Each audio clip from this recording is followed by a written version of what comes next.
Hello, j'espère que vous allez bien. Très heureuse de vous retrouver aujourd'hui pour une nouvelle vidéo. Comme vous voyez, j'ai à nouveau mon fond vert. On me l'avait emprunté un certain temps, donc je ne l'avais plus. Et d'avance, désolé pour le bruit, j'ai mes voisins qui fêtent un anniversaire, donc désolé d'avance.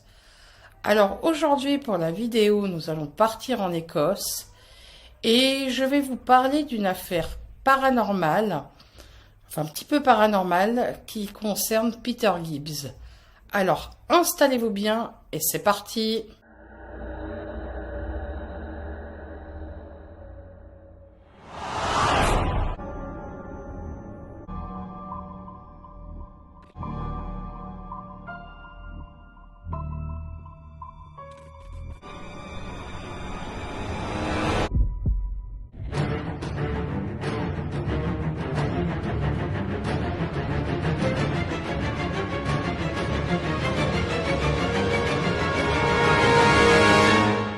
Peter Gibbs est né en 1921 en Angleterre. À l'âge de 25 ans, pendant la Seconde Guerre mondiale, il faisait partie du 41e escadron et il pilotait un Supermarine Spitfire dans la Royal Air Force. En 1954, il est devenu musicien à l'Orchestre Philharmonique de Londres. C'était un musicien talentueux et 2 ans après, il est devenu membre de l'Orchestre symphonique de Londres. En juin 1957, Peter fait partie du club aérien Surrey Flying Club. Peter compte plus de 2000 heures de vol à son actif. C'est un pilote très expérimenté. En 1975, il devient aussi un homme d'affaires. Il possède une compagnie de développement de propriétés à Londres. Il est souvent à la recherche de nouvelles propriétés de terrain et de nouveaux défis. Le 20 décembre 1975, Peter et sa petite amie Felicity Granger, une professeure universitaire de 32 ans, voyagent en ferry vers l'île de Mull, dans les Hébrides intérieures d'Écosse. Ils ont prévu de rester quelques jours car Peter compte acheter un hôtel. Le couple loge dans un hôtel qui possède sa propre piste d'atterrissage de 780 mètres. Ce qui a plu à Peter car il compte louer un avion, un Cessna F-150 rouge et blanc. Petite particularité pour la piste d'atterrissage, elle n'était pas comme celle que l'on voit de nos jours. Elle était en herbe, il n'y avait pas de feu, ni de lumière et pas de panneau d'indication. Peter loue l'avion qui appartenait à Ian Hamilton depuis septembre 1975. Mais le permis de pilote de Peter était expiré. Il a juste dit à Ian qu'il avait oublié de prendre son permis, ce qui lui a permis de louer tout de même l'avion. Le 24 décembre, dans la matinée, Peter et Felicity volent de l'île de Mull jusqu'à l'île Skye pour voir des propriétés. En fin de journée, Peter et Felicity reviennent à Mull pour profiter des festivités du réveillon. Il y a une très bonne ambiance de fête. Du vin et du whisky coulent à flot. Une fois le repas terminé, Peter décide de faire un tour en avion seul. Les employés tentent de l'en dissuader. La piste n'est pas faite pour être utilisée la nuit. Et en plus, sur l'île de Mull, c'est interdit d'atterrir ou de décoller la nuit, car l'île n'est pas équipée pour ça. Mais Peter décide quand même de décoller. Il dit à Felicity le trajet qu'il compte faire. Et il prend 2 lampes de poche et demande à Felicity de les utiliser pour l'éclairer lors de l'atterrissage et le décollage. Les autres clients de l'hôtel regardent Peter s'envoler, mais il ne reviendra pas. Felicity et les clients attendent le retour de Peter impatiemment. Les minutes passent, mais aucun signe de Peter et de l'avion.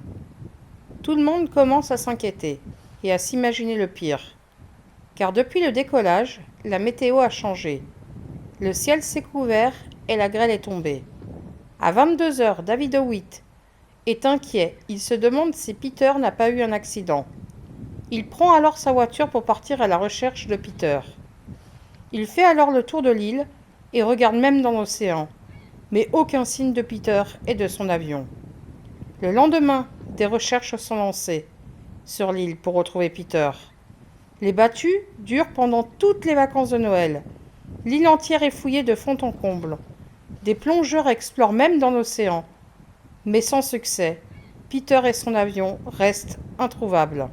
En avril 1976, 4 mois après la disparition de Peter, Donald McKinnon, un berger, fait une découverte macabre. Il tombe sur le corps de Peter dans un état de décomposition avancée, à 2 kilomètres à peine de l'hôtel. Peter gît sur une colline au milieu d'un terrain. Le corps est couché en travers d'un tronc d'arbre qui était tombé. Les policiers ont dû couper des branches pour pouvoir enlever le corps. Il portait encore les vêtements et les bottes d'aviation qu'il avait à Noël. La zone où le corps de Peter a été trouvé avait pourtant été fouillée au moment de sa disparition, mais personne n'avait vu le corps. Et pourtant, le corps était bien voyant. Il n'a jamais été déplacé pour être posé à cet endroit. L'autopsie le confirme. D'ailleurs, Peter n'avait aucune blessure qui correspondait à un crash d'avion. Les médecins légistes n'ont pas pu déterminer les causes de la mort. Après la découverte du corps de Peter, les recherches reprennent pour retrouver l'avion et essayer de comprendre ce qui s'est passé. Mais en vain. En octobre 1978, un fermier fait une découverte. Une pièce d'avion qui semble appartenir au Cessna est échouée sur une rive. Mais malheureusement, c'est impossible de prouver que cette pièce appartient à l'avion disparu. En septembre 1986, 11 ans après les faits, 2 pêcheurs de l'île de Mull disent avoir retrouvé l'avion sous l'eau. Il serait non loin de la ville d'Auban, à 200 mètres de Mull. Les pêcheurs décrivent un petit avion rouge et blanc avec les 2 ailes cassées, échoué dans le sable. Le moteur serait détaché de l'avion, les portes verrouillées de l'intérieur et le pare-brise était cassé. Les pêcheurs en informent alors les autorités en donnant la localisation de l'avion. Mais lorsque les policiers partent à la recherche de l'avion, ils ne trouvent rien. En 2013, rebondissement, des plongeurs de la marine en opération de repérage à Auban pensent avoir trouvé l'avion. Ils disent avoir vu un Cessna à 30 mètres sous l'eau. Par contre, cet avion avait qu'une seule aile cassée. Il est alors impossible que ce soit le même avion vu en 1986. À ce jour, l'avion de Peter n'a toujours pas été retrouvé. Depuis la mort de Peter, de nombreuses théories ont fait surface. Une idée était que Peter avait été assassiné. Cette théorie suggérait que le tueur de Peter avait réussi à se cacher à bord de l'avion, sans que personne ne le sache. Le tueur a frappé soit pendant le décollage ou après le décollage. Après avoir commis l'acte, le tueur a ensuite fait face au problème de l'élimination du corps. La seule solution évidente était d'ouvrir simplement la porte de l'avion et de laisser la gravité gérer ce problème. D'une manière ou d'une autre, le tueur a accompli cela sans cause de préjudice supplémentaire au corps.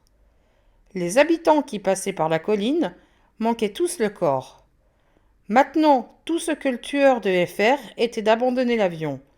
Les 2 portes étaient prétendument fermées de l'intérieur. Le tueur a décidé de rester à bord pendant que l'avion se dirigeait vers la mer. La deuxième théorie était que Peter avait quitté l'avion en vol.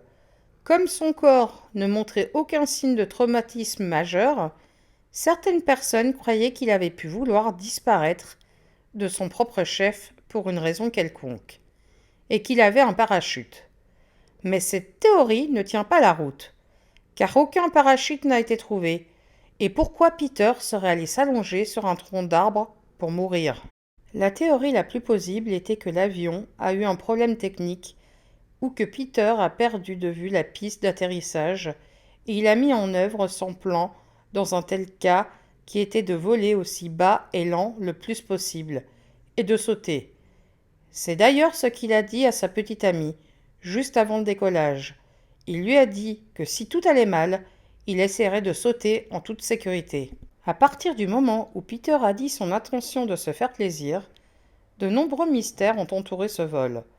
Avant de décoller, il y avait des rapports d'un deuxième ensemble de torches sur la piste. Felicity dit qu'elle était seule pendant le décollage. Le décollage lui-même semblait prendre plus de temps que nécessaire. Peter aurait-il pu être distrait ou occupé par quelque chose? Un autre aspect de tout cet incident, qui ne peut pas être expliqué, est l'état du corps de Peter. Il était remarquablement en bon état, aucun signe de traumatisme. Mais une chose est sûre, c'est qu'il est mort la nuit de sa disparition. Tout ce qui est connu ou supposé à propos de ce mystère défie toutes les tentatives d'explication.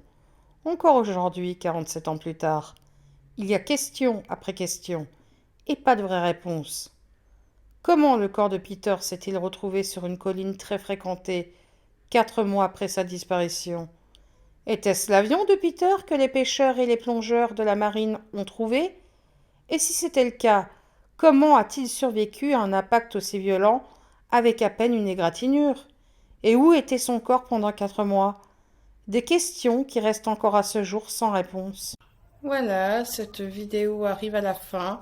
N'hésitez pas à mettre votre théorie en commentaire, ça peut être très très intéressant. Moi, je vous souhaite une bonne soirée et je vous dis à la prochaine pour une nouvelle vidéo. Bye bye!